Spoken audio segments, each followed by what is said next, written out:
महाभारत की कहानी को पूरा ज़रूर देखें, तभी आपको पता चलेगा कि क्या हुआ था।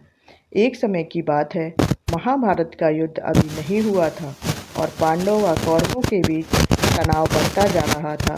शांति की एक उम्मीद बची थी, श्री कृष्ण। दोनों पक्ष जानते थे कि कृष्ण का साथ जिस किसी को मिलेगा उसका पलड़ा भारी होगा। ऐसे में दुर्योधन और अर्जुन दोनों ही कृष्ण के पास द्वारका पहुँचे। कृष्ण उस समय विश्राम कर रहे थे, आंखें बंद थीं, अपने पलंग पर लेटे थे।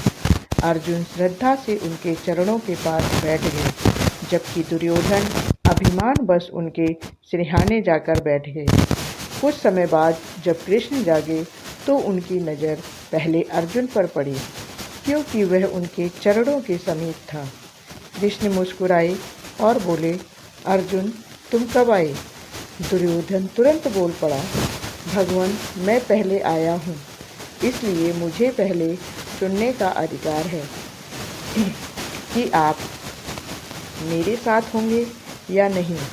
कृष्ण ने शांत स्वर में उत्तर दिया, तुम पहले आए या अर्जुन, यह मायने नहीं रखता। मेरी आंखें सबसे पहले अर्जुन पर पड़ीं और मेरी प्राथमिकता भी वही है जो मेरे हृदय के निकट है। फिर उन्होंने कहा, मैं दोनों में से एक ही पक्ष के साथ रह सकता हूँ। मैं अकेला रहूँगा, बिना किसी अस्त्र शस्त्र के, और मेरी सेना, जो कि नारायणी सेना है, दूसरे पक्ष को दी जाएगी। अब निर्णय तुम्हारा है दुर्योधन। दुर्योधन को लगा कि कृष्ण बिना हथियारों के युद्ध में क्या करेंगे। उसने तुरंत कृष्ण की सेना को चुन लिया।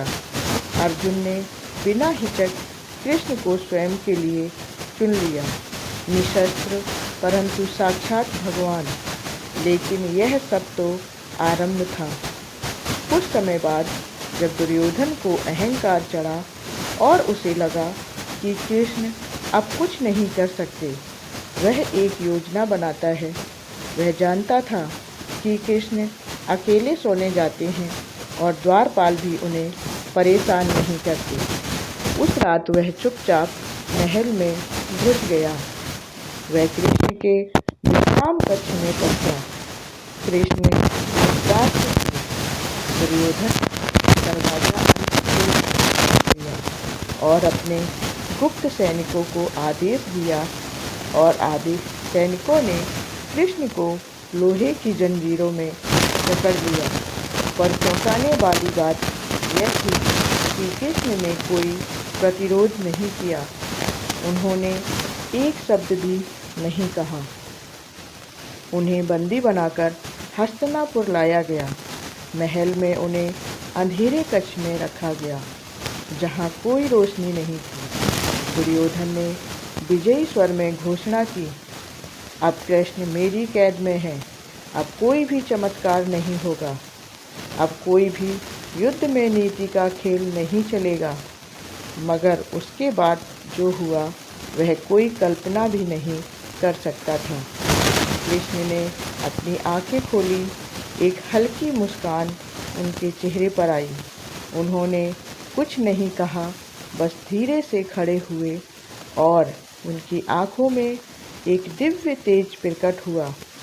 जैसे ही उन्होंने एक कदम आगे बढ़ाया, वह बंद कक्ष, जिसकी चाबी केवल दुर्योधन के पास थी, अपने आप खुलने लगा।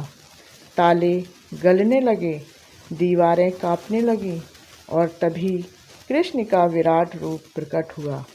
उनकी आँखों से हजारों सूर्य झलकने लगे। पूरा महल एक तेज पुंज में डूब गया। दुर्योधन और उसके सैनिक आंखें मीचते रह गए। वे देख कुछ नहीं पा रहे थे, कुछ सोच भी नहीं पा रहे थे। कृष्ण बोले, जिसे तुमने बंदी समझा वो तुम्हारी बुद्धि है, तुम्हारी सोच है। मैं समय हूँ, काल हूँ और सत्य हूँ। इतना कहकर वह फिर सामान्य रूप में आ गए और द्वारकाधीश के रूप में बाहर निकल गए, बिना किसी को छुए, बिना किसी को रोके। दुर्योधन वहीं घुटनों पर गिर गया, कांपता हुआ। उसकी आँखों से भय टपक रहा था और वह समझ चुका था कि कृष्ण को कैद करने का अर्थ क्या है। उस रात के बाद दुर्योधन के भीतर भय का एक बीज बैठ चुका था और वही बीज महाभारत के युद्ध में उसका विनाश बनकर फलित हुआ। आपको हमारी कहानी कैसी लगी कमेंट करके ज़रूर बताएं और हमारे चैनल को सब्सक्राइब